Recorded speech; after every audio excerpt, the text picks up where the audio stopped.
Greetings everyone. So the weather has finally got nice for a few days, and so we can finally get started on the metal roof, which was delivered a couple weeks ago. There were a couple of nice days that we had where Matthew and I went along and we put the cleat up on the fascia, and what the cleat allows is the next piece that goes up and rolls up onto the roof, it hooks on that cleat, and then that fascia metal gets screws at the top, and so you won't see any screws along the front of the fascia once the roof is on, and the roof will actually come over and hook on the front of that eave metal we're going to put in. So let's get started on that, and you can see what's going on. All right, first thing we're going to do is we need to set the height for the cleat that's going to hold the eave flashing. So the bend on the cleat is at 3 inches, so I have my ruler coming down to simulate the roof, and I'm pushing my metal ruler up there, and there's 3 inches down. Then I'll just do it over here so I can keep it level.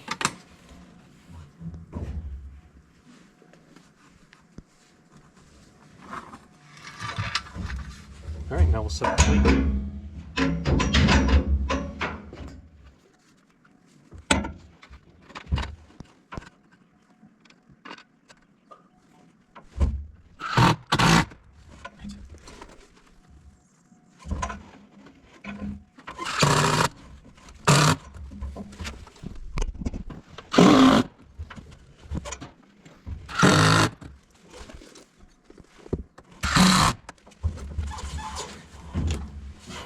Alright, next I'm going to need to trim my roofing just a little bit, and then we'll put the eave piece on. So it's a good thing they send us a paint pen, because a few of these pieces came pretty well scratched up in some spots. It almost looked like where there was maybe a metal band or something around. So Carrie's touching up the scratches.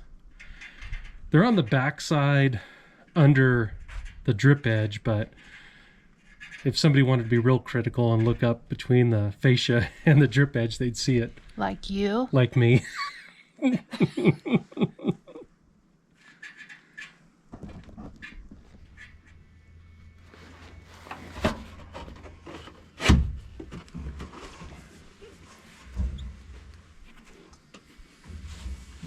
That looks dandy.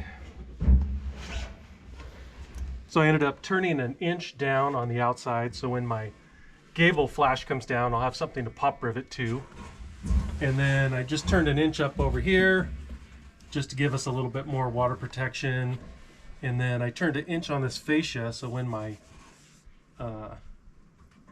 siding comes in, if there's a little gap, you'll still see the dark color in there. You won't see anything else. All right, let's put a screw in this. All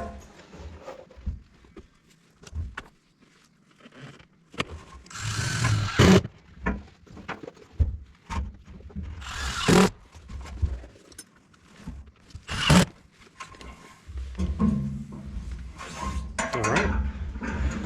Let's do it again. And again. And again. For sure. Okay. All right, so Matthew, Carrie, and I were able to prep all of the flashings that we need to have in before we start putting up panels. So we're gonna get started on that today. The first thing I want to do, I'm going to start on this roof right here.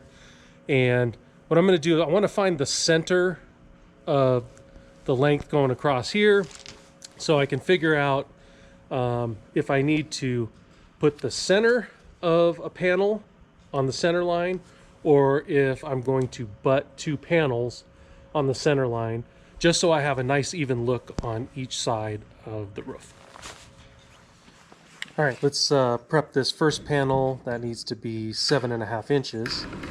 So we'll go 7.5, and then I'm gonna have to turn a hem up that 1 3/4 inches, which is the height of my standing seam.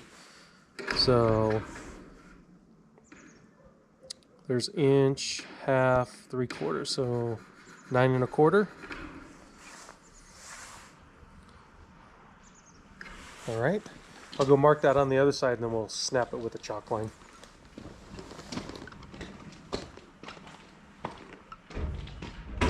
Oops. Dang it. I bumped it.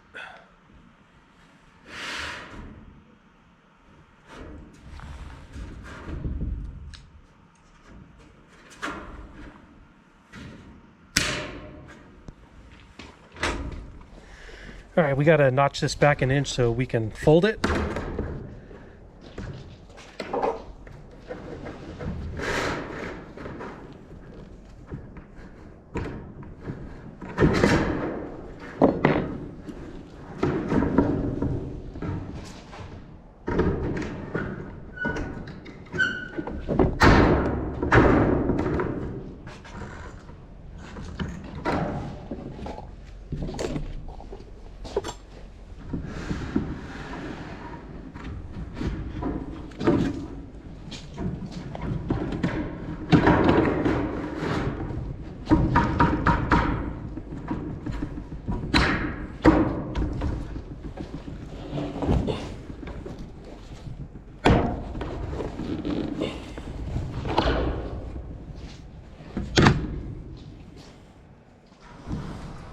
And then we're gonna cut off the excess on the male end of the snap.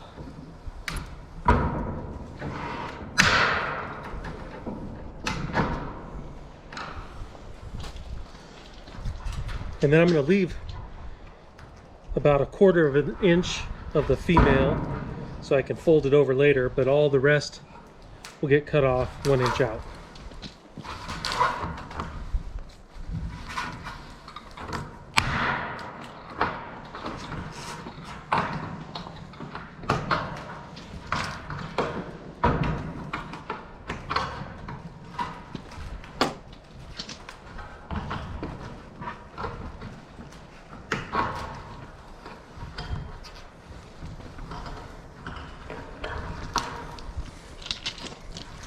And now I'll just trim this wing so I have a little bit more than 1/4 of an inch so it can fold over.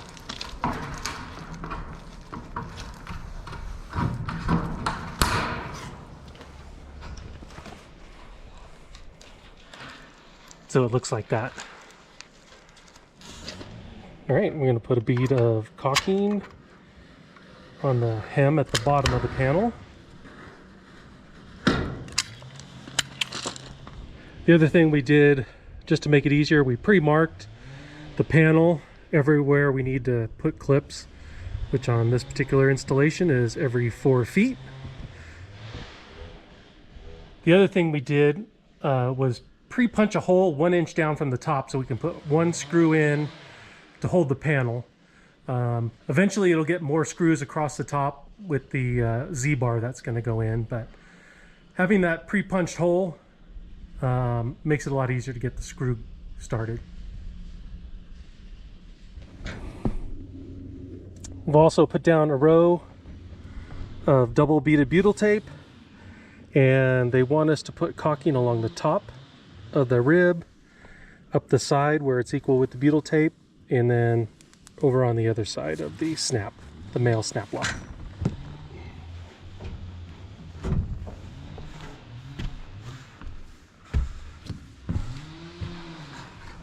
We'll have to put like a back end on the bigger one we make. Yeah.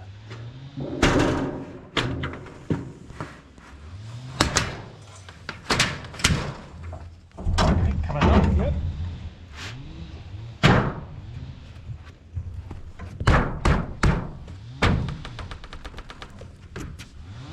Looks good. Okay. Come up a little bit if you can. It went down a little. Yeah, You're there? I'm trying to get us out for this edge. Okay. Yeah, I think I want it there Alrighty. because it's drifting way back. Okay.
the last couple steps is to smash down the hem here, and then we're going to bang over that little extra piece.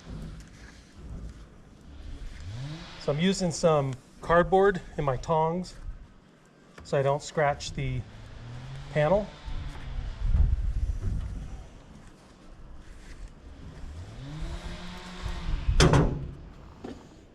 Yeah, that.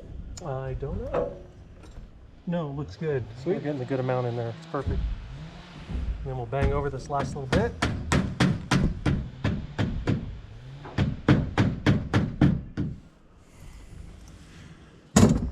And I'll show you what that looks like.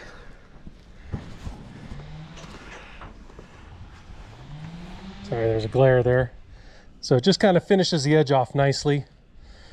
Otherwise, you would see all the ends. So that's what we were able to get done by the end of today. It took us a little while to get going and figure out which panels go where and whatnot. And the other thing we did was we snapped a line that's perpendicular to the eave, and I just got up there and measured it, and from that edge to the line is 114.5 at the top, and down here at the bottom it is 114.5. So kind of nice when you can build your own house and you know stuff is square. So I thought that was pretty cool. And I guess I should have mentioned how I got that line. So I picked a spot kind of in the center of the roof, made a mark.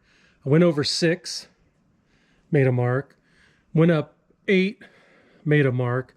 And then we went from this mark over here to that mark to where it matched that 8 foot up, and where the 10 foot crossed, that's where that line is snapped at the top. So it's the Pythagorean theorem, 3, 4, 5. So 3 foot, 4 foot, 5 foot.